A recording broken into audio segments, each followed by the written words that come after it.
All right, good morning and welcome to the VIP seat. Today is December 19th, and our top stories in private aviation today include our take on the drone crisis in New Jersey and elsewhere, and what your Jet A fuel bill could look like maybe in 2025. Your hosts today include yours truly, Jessie Naor, and our co host today is John Boyle. John, welcome to the show. Thanks, Jessie. It's an honor to be here. I'm excited to play the role of co-host today, and for what I believe is your last episode of 2024, correct? That's it. We are rolling into the holidays, so you guys will not be seeing us next week. So last one of the year, big number. Huge numbers. Let's go. Awesome. All right, folks, sit back, buckle up, and let's take off.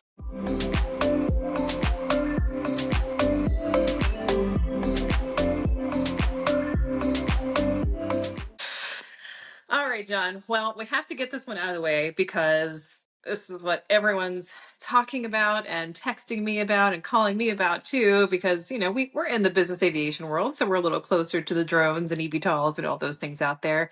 And everyone's wondering what the heck is going on in New Jersey. I really had to laugh quite a bit. I love Larry Hogan, the former governor of Maryland. I really supported him, but I saw a video that he posted on Twitter that was basically the constellation of Orion, and he was claiming that those were drones. I don't know if he was just joking, but I'm like, that's obviously stars. Right. Yeah.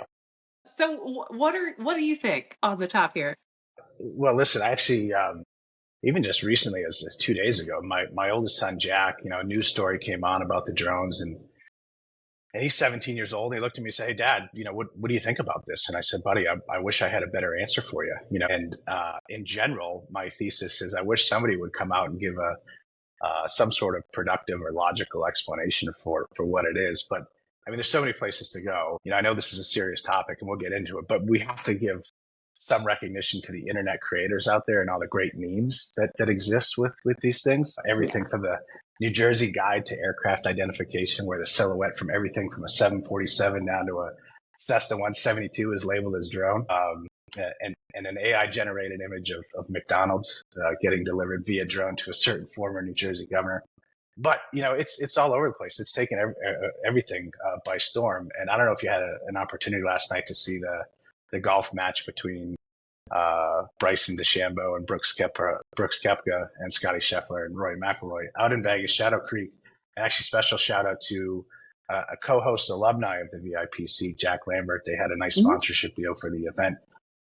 But as the golfers were out warming up, their range balls, their golf balls, were delivered to them via drone. That's of course, cool. it's awesome. It's Vegas, so it's certainly over the top here. So that's what it is. It's golf ball carrying drones to the courses of New Jersey. Yeah. Yet another practical application of the To drones. dig into this, I mean, I spent quite a bit of time this week because even I'm like trying to figure out what's going on over here. I think what's really happening is flying drones has become so much easier. There's a lot more people with access to them. I was reading there's almost 800,000 drones registered in the United States alone. That doesn't include the little recreational ones, that people just get from what used to be Toys R Us, maybe Target or something else. So between that, 100,000 people 6 years ago having them, I think it's a lot more common now. There's also new regulations that went into effect, and there's a map that you can look at from the FAA that shows areas where recreational drones are allowed to fly as within a visual line of sight. And funnily enough, when you look at the maps of the reported sightings, they're pretty similar. So I think this is a lot of recreational, some commercial, maybe some military, but more than anything, people are just now noticing how much stuff is over our heads. For sure. And, that 800,000 number you threw out, Jesse, I mean, I can guarantee you a week from today, as kids and adults alike are pulling presents from underneath their Christmas tree, there'll be thousands more. Yeah. So, I don't know. I've heard everything from, some sort of intelligence collection effort. And I think, this, I spent about 7 years in the Army prior to working for Fuel. And I'm not going to claim to be the national security advisor or anything, but I can tell you that a couple principles of intelligence collection or reconnaissance is light and noise discipline. And these are neither quiet nor are they indiscreet with respect to the flashing lights they have. So you'd have a hard time convincing me that it's like any sort of intelligence, surveillance, or reconnaissance mission by either an internal agency or external agency. I tend to agree with you that it's probably recreational activity coupled with, the mass hysteria. I was talking to my cousin, which, by the way, I think every great conspiracy story starts with I was talking to my cousin. But shout out to Captain Sean, based in New Jersey there. But he basically was like, I think it's a little overblown. Like, from where they are, he's got a pretty good thumb on the pulse of what's going on for military operations out there. He doesn't know of anything there. And then he's like, listen, we're also a stone's throw from Newark, Morristown, and Teterboro. I mean, this is some of the busiest airspace on the planet, certainly within the Right. country. So when you couple that with, like you said, kind of the recommended areas for recreational operators to fly these things, you're just going to see this. And if your brain is telling you that there's a bunch of drones out there, every time you go outside and you see an airplane, you're going to think drone. So probably a little bit of everything. The truth is somewhere in the middle, but I'm not quite sure it's something to get overly wrapped up about. Yeah, I would think if we had some sort of national security risk, they wouldn't be flashing a bunch of lights at you. It's kind of a, if they wanted or not to be detected, they're not going to do that. It Yeah. is an Yeah. issue, though. I mean, we've seen this in Israel, and this is going to be something we really do have to address at some point. In Israel, they're having a really hard time tracking these things, and they Yep. are using them for, terrorist activities and attacks and other things. So there is some, I think, cause for concern and cause for discussion about how do we regulate drones. A lot of them are required to have a remote ID so they can be identified, but not all of them, especially some of the cheaper ones that are coming in from overseas. We've seen lots of discussions around that. So I think, if airplanes are required to have ADS-B, drones should have something so at least you know what's over your head at any given time. I think that's fair enough for, individuals and private citizens to know.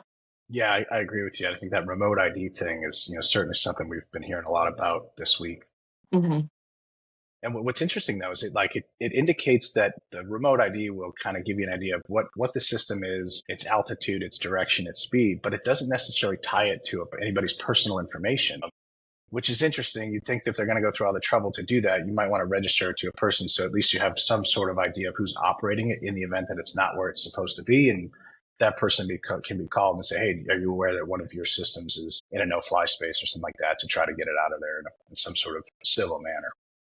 Well, no doubt, given the number of politicians involved in the discussion, we will probably have some new regulations coming down the pike, if I had to guess, from this whole situation. Yeah, yeah, and look, I hope they do, because look, there's a lot of great applications for unmanned aerial systems, whether it's military or agricultural survey work, whatever it is. And as we discussed, there's just going to be more of them. So let's just do it in a pragmatic and meaningful way. Yeah. Awesome. Well, we have a fuel expert here today. John is at AvFuel, and he's one of the ones I always go to. And I'm like, hey, what's going on in the market? And what about this? What about that? So we have to take advantage of your knowledge with us today. So first thing I want to talk about is SAF, Sustainable Aviation Fuel. Where are we at today? This is something I think everyone's been interested in for a long time, but we just haven't seen a lot of progress on because it's a huge challenge. Maybe just fill us in. First of all, where are we at as far as getting it as a consumer and aircraft operators? And then also, like, what in 2025 do we need to be thinking about in terms of regulations? Yeah, and obviously try to put myself in some other people's shoes as a fuel supplier. I can tell you we're pretty proud of where we are. And I think as an industry in general, we should be pretty proud of where we are. Even if you go back 5 years, the availability of SAF just it existed, but in really, really limited quantities, low blend ratios, and it was almost more for like demonstration purposes more than anything. But you fast forward to and close to, I mean, this is going to sound ridiculous, but about 0.5% of the global jet demand was met with SAF this year. Okay. And so when you think about the millions and millions and millions of gallons of SAF that makes up, it's pretty incredible to think that it really wasn't commercially available just 5 years ago. And Right. so I know we've got some lofty expectations, but we've made some considerable strides, and we'll talk a little bit later about availability across the United States rather than just in the West Coast here. But I think what's interesting more than anything is, to date, everything with respect to purchase of SAF has been on a voluntary basis. Mm-hmm. There's really been no legislation for the product or legislation that creates a demand for the product to speak of until recently, and we're starting to see some real legislation hit the books, and specifically on January 1st of next year, there's in Europe, the Refuel EU mandate. So beginning in 25, fuel suppliers are actually obligated to supply any of the EU union airports with at least 2% SAF. Oh, wow. And their goal is to gradually increase that, by 6% by 2030, 20% by 2035, and up to 70% by 2050. And so, we're still navigating the reporting requirements, for the end user. But another thing that's happening in that Refuel EU is no more tankering. Hmm. So you're not going to be allowed to, or I should say, they're going to mandate that you're only allowed to take as much fuel as the next leg of your trip dictates that you can tank or take. Really? That's not good for people who are trying to be efficient with fuel or trying to carry SAF from one place to the other that might be a better price. Correct. And obviously it has a lot to do with, they've made the decision that they don't want to see people flying heavy and burning excess fuel to get to altitude. So this is their stopgap to that. The UK adopting a similar policy to this Refuel EU, and so that goes into effect literally 2 weeks from now. So we'll see the implications of that by this time next year.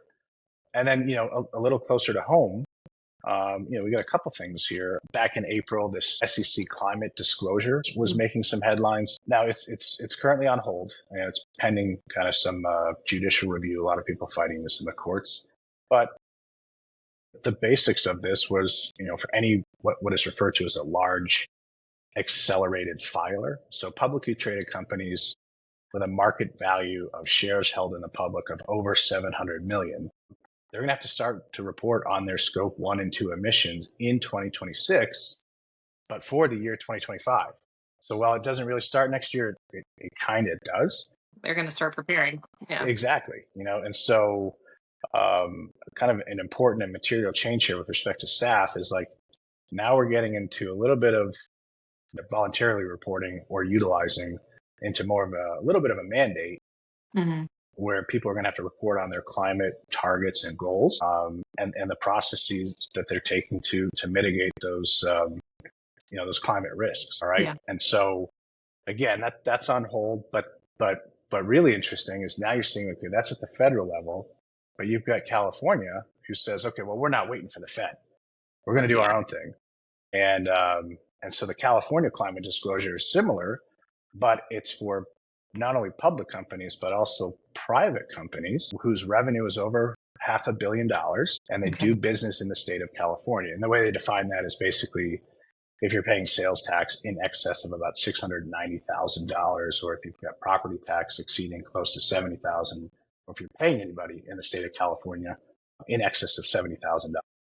That's broad. Qualify for having to report to the state of California. So you think about like really any private company, if they're operating a jet, there's a good chance that their revenue is over $500 million and they do business in California.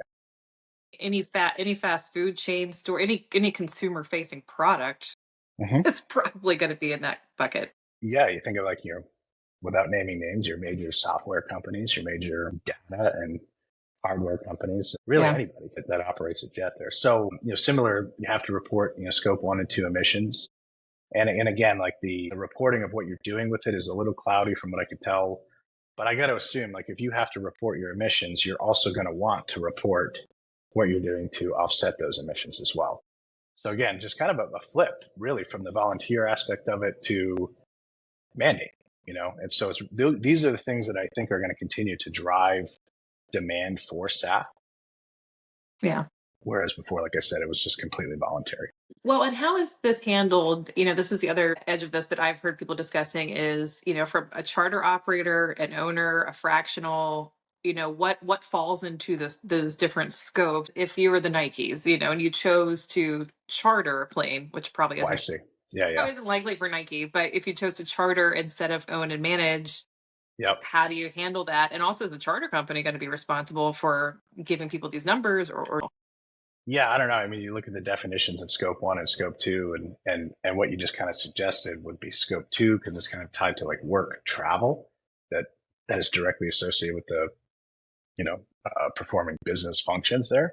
And so like, they'd probably have to report on that, us as a fuel company, because that fuel is being burned in that airplane. It's something we might have to report on. Right. Uh, and so there's a lot to learn, Right. and it's certainly going to be a relatively complex, process here. Yeah. Well, California, as usual, leading the charge on those things. Yeah. Don't know what it's Yeah. going to look like. I mean, from a national level, given the change in policies, maybe we won't see that on the federal level, in the coming years. But we, that's It's a great point. I mean, you look at, a lot of speculation. Okay, Trump coming in, maybe he's not as concerned about this type of stuff. But you look at the kind of leading trade organizations and the de facto governing bodies of aviation, whether it's MBAA or EBAA or IATA, they all really want to lead Mhm. in sustainability, and they come out and say we've got a goal of being net neutral by 2050, and you can't do that without taking giant steps each and every year. So my guess is that those that have been voluntarily doing it will continue to do it, and there'll still be some internal push from the trade associations and, like I said, some of those de facto governing bodies Yeah. to keep advancing it here. So. Well, this is starting to get more and more complicated. I don't mind moving the ball forward, but when you start to layer on a lot of reporting and certification and processing, all that stuff, it's like unintended consequences. Are you just making it so difficult to do business that people can't do business, or are you actually making a change and a difference? I hope we lean more towards that than the other. Yeah, for sure. And again, like a little bit of a shameless plug. I don't want this to be an infomercial, but certainly Avfuel, and there's other companies out there that can do this as well. With respect to, we can sell you SAF, we have book and claim models, we've got the carbon credit solutions, and even something like our Avfuel Zero product, where we will literally help companies identify what their emissions look like, measure those emissions, set goals for what they want to accomplish, put things in place to abate those emissions, report back to them, and audit the progress all along the ways here. So like anything, there's an opportunity for everything, and hopefully try to keep it as simple as possible. Well, that's good because as a former operator, I wouldn't have wanted to figure that stuff out. So I would have been calling you That's what we're anyway. here for. That's what we're here for. All right. Well, speaking of politics, a lot of changes are coming at us, good and bad, all across the board, and we don't know how things are going to come out eventually. But unfortunately, Michael Whitaker, the current director of the FAA or administrator of the FAA, is stepping down right after inauguration. So it's obviously a political change, but it's really a shame because, he was appointed like 19 months ago. And before that, we didn't have an FAA administrator. So it's just that role is so filled with difficulty. First of all, because it's such a large bureaucratic organization, but it's like we just can't keep leaders in the role. And it's really going to affect operators and everyone in the ecosystem of aviation. But it's a problem. It is. And, Jesse, I know you're a huge proponent of anything safety related. Mhm. And you think about the role of what the FAA administrator looks like, and basically to regulate the airlines and aircraft manufacturers, and most importantly, managing our nation's airspace. And when you think about airspace, like, it's definitely the most complex airspace in the world. And so, big challenge. I think the thing that concerns me is something happens one time, it's an anomaly. It happens twice, it's a pattern. It happens three times, it's a trend here. But we're looking at the last two administrators that you go back a series of years. The average tenure for an FAA administrator is about 5 years. And Mike Whitaker's predecessor, Stephen Dixon, he was only in place for 2.5 years before he stepped down. And as you pointed out, Mike Whitaker will only be in place here for a little over a year and a half. And so as you're trying to make progress, it's tough to do when the leadership at the top is kind of a revolving door. And it's not just that role. The heads of aviation safety and aircraft certification are currently open. Trump is going to be appointing new heads of communications, government relations, airports, deputy administrator, and general counsel. I mean, top positions kind of, we're relying so much on the FAA, not only to regulate safety, but also to move us forward in terms of good regulations that are Mm-hmm. helpful for the industry. I just don't know how we get anywhere when we just don't have the key people that we need to make the change on such a big level. For sure, right. Which then leads to the speculation of who's he going to pick and who's going to influence that decision. Of course, Mr. Elon Musk has had a pretty pivotal role in the re-election campaign, and I think his beef with the FAA is pretty well documented through some of his SpaceX projects. Yeah. And of course, both President Trump and Elon have a mutual desire to limit overly bureaucratic organizations here. So yeah, I don't know. It's kind of interesting. You look at Trump, and he's the first president since Grover Cleveland to serve non-consecutive terms, and Cleveland didn't have to worry about appointing an FAA administrator back then. And so it'll be interesting, like what lessons did he learn the first time? Has he had time to think about what he'd like that to look like? He's obviously a big user of private aviation, or do we see him kind of go back to what was going on in his first term with, kind of a push for privatization of the ATC system? And what are the implications of that? Yeah, and that's already started coming up this week. I mean, they're talking about raising pilot ages. We're going to see a lot of upheaval, I think, definitely in the first year, if not a couple years from now. But it's going to be interesting. And I read this number too. So we know that Sean Duffy is taking over at Department of Transportation, but the FAA is the DOT's largest annual expense, and they're spending over $20 billion annually. Yep. I feel like that's going to be a target. It's definitely going to be a target. That's a huge budget. And, if they're looking to trim some fat, I don't know where the fat could be, but I imagine it's going to come. Yeah, I agree with you. I hope, again, I hope everything is measured and pragmatic with this. I think, part of the reason that this role has stayed largely nonpartisan, I think everybody would agree. If there's one agency that you kind of want noodling over every detail, it would be the FAA. I mean, this is very high risk, high reward type thing that's, if not done and managed correctly, could be disastrous. Yeah. Well, and that's, unfortunately, a lot of the regulations that we have, that's why we have them in the first place. It's this reaction to issues. But I guess we'll see what happens. I'm Yep. waiting and very curious to see who the pick is. And I hope that they're at least somewhat knowledgeable about private aviation. Don't focus so much only on the Boeings and the space people. Like, give us some love too. We need help. Exactly. Well, so our next story, going away from the United States a little bit, but this came out this week. The Middle East had their business aviation conference last week. So there's been a lot of news stories around them in this last week here. But in the UAE, they are experiencing massive, massive private aviation growth. And we've kind of heard this, like India and the Middle East are like the big emerging markets right now. But when I start to dig into the numbers, it's pretty substantial. So, in addition to the 6,700 millionaires moving to the UAE, they also have one of the highest number of centimillionaires in Dubai, which is investable assets over $100 million, just the kind of folks that buy airplanes. It's going to be surging to 150% by 2024. So, we're seeing a lot of activity. I think manufacturers and fuel sellers and all sorts of people are now looking at the Middle East as this big opportunity for growth. What are you hearing out there? Are you guys ramping up?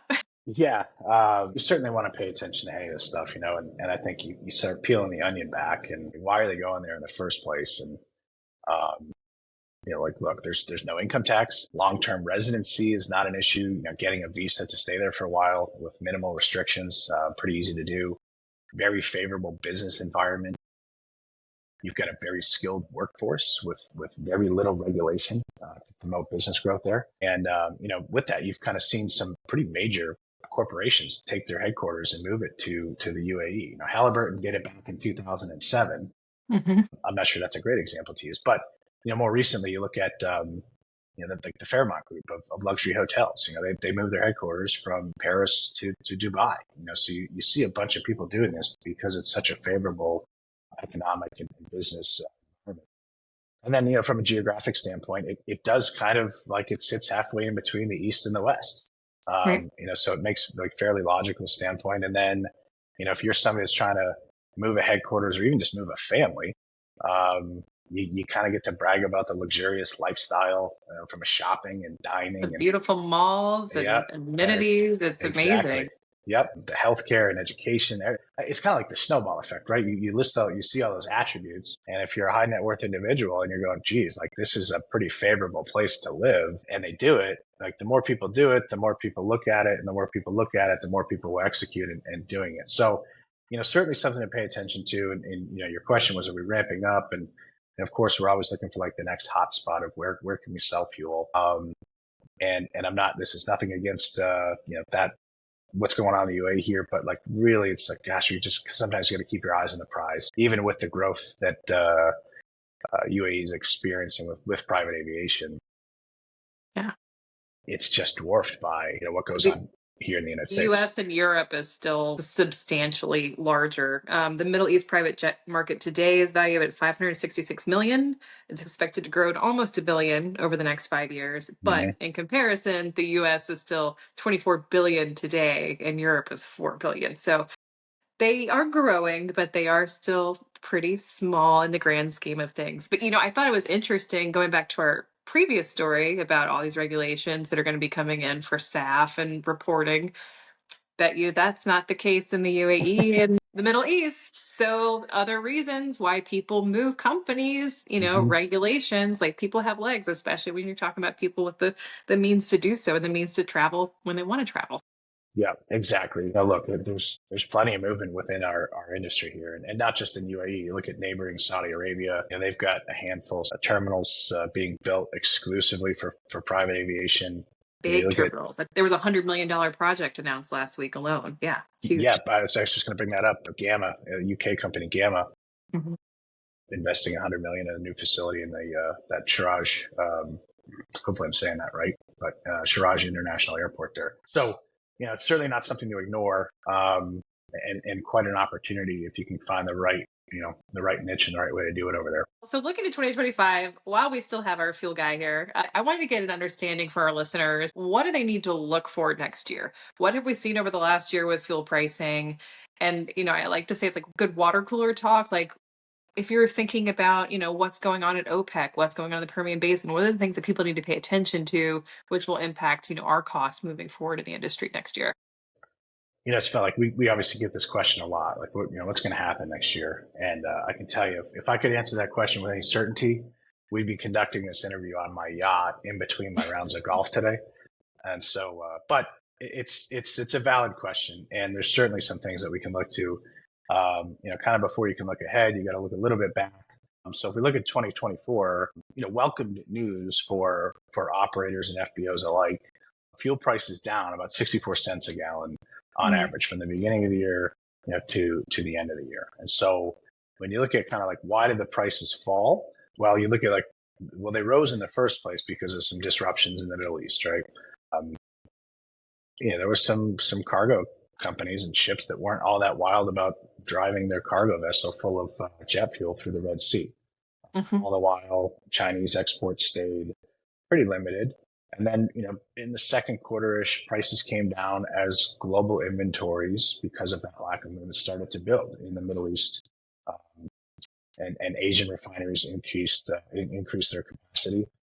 And then the summer months hit, where we saw some pretty incredible demand.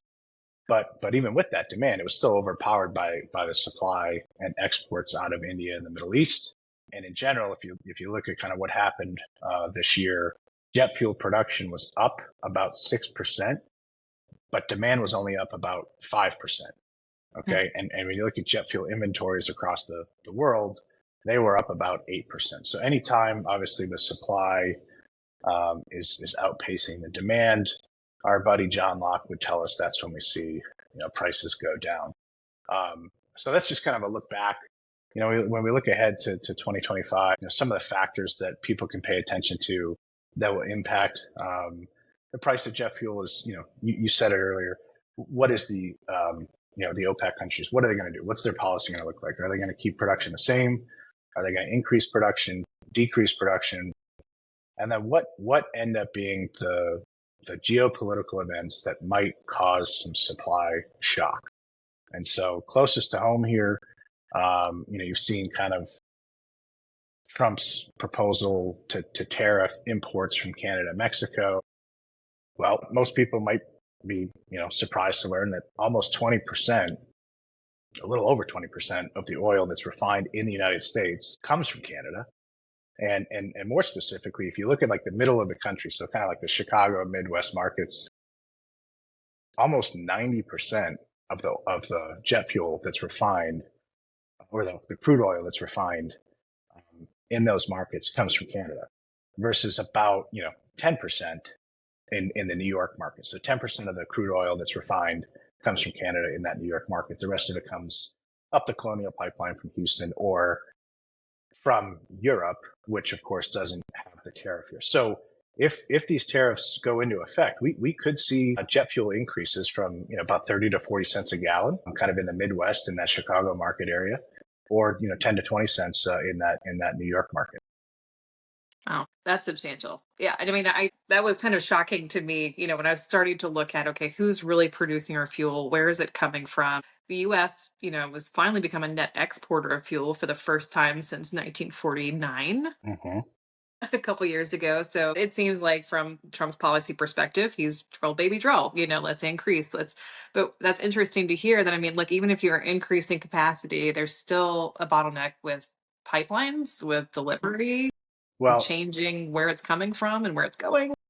yeah, and you said the $1 million word there was the capacity, and the U.S. refineries are pretty much operating capacity. So the only way to increase that capacity would be to either build more refineries, or there's some that are still kind of shuttered from 2020, um, and so that'll be interesting to follow along with too. I mean, I think oil companies were maybe a little hesitant to open up refineries that had closed. With the current administration had almost threatened to leverage massive taxes on profits from the oil companies. So that was certainly not inspiring them to develop new refineries or open old ones. But with the new administration, you might see the exact opposite. They may be very incentivized to build new refineries or increase the capacity of their existing. Yeah. So it's something I learned a couple years ago to pay attention to was heating oil prices. I Mm-hmm. mean, so and I think that's what you're referring to too, is the same people that are refining Jet A are the people who are refining heating oil. Mm-hmm. So pay attention to what your fuel bills are this winter, and that may give you a good indication of where we're directionally heading on the Jet A side. Yeah, you're spot on. It's a great indicator of jet fuel pricing. Yep. Yeah. Well, very interesting. I guess we'll just have to see what's going on politically. And I feel like just nothing happens as quickly as we want it to, though. Like, even if we say, okay, turn on all the pipelines tomorrow and everything, like, it's just not, we're not magically going to have like a 50% decrease in energy prices, even if we would want them. Yep. No, nothing happens overnight, especially with the government. And so you think more than anything, to go sharing with you at dinner a month ago or so, that I think what we can expect here in general is finally maybe some stability. Again, pending any massive unforeseen geopolitical events. We saw a nice drop in prices this year, which is great for, again, the end user, the FBO community. Uh, but it's really the stability I think that everybody's looking for. I think the conditions right now are kind of ripe for that, for that stability. Yeah. Great. Well, with that, we're going to wrap up the pod today. We'd like to keep things short and sweet for your morning commute. Thank you, John, so much for being with us today and giving us the skinny on what to look for in fuel next year. Of course, Jesse, before I go, just want to wish all the listeners out there Merry Christmas, Happy Hanukkah to those that celebrate next week. And I think as we look forward to 2025, Jesse, you and me, people like us, we're pretty lucky to be in this industry. We certainly have a lot to be optimistic about. And just can't thank you enough for having me on the show today. Absolutely. No, it's been fun. I'm really looking forward to continuing the show next year with all sorts of different guests, with all sorts of different backgrounds and ideas and perspectives. This is honestly so much fun for me. I just get to talk with people that I respect every week, so it's really fun. So everyone, happy Christmaka, as I like to call it. I celebrate both. We'll see you next year.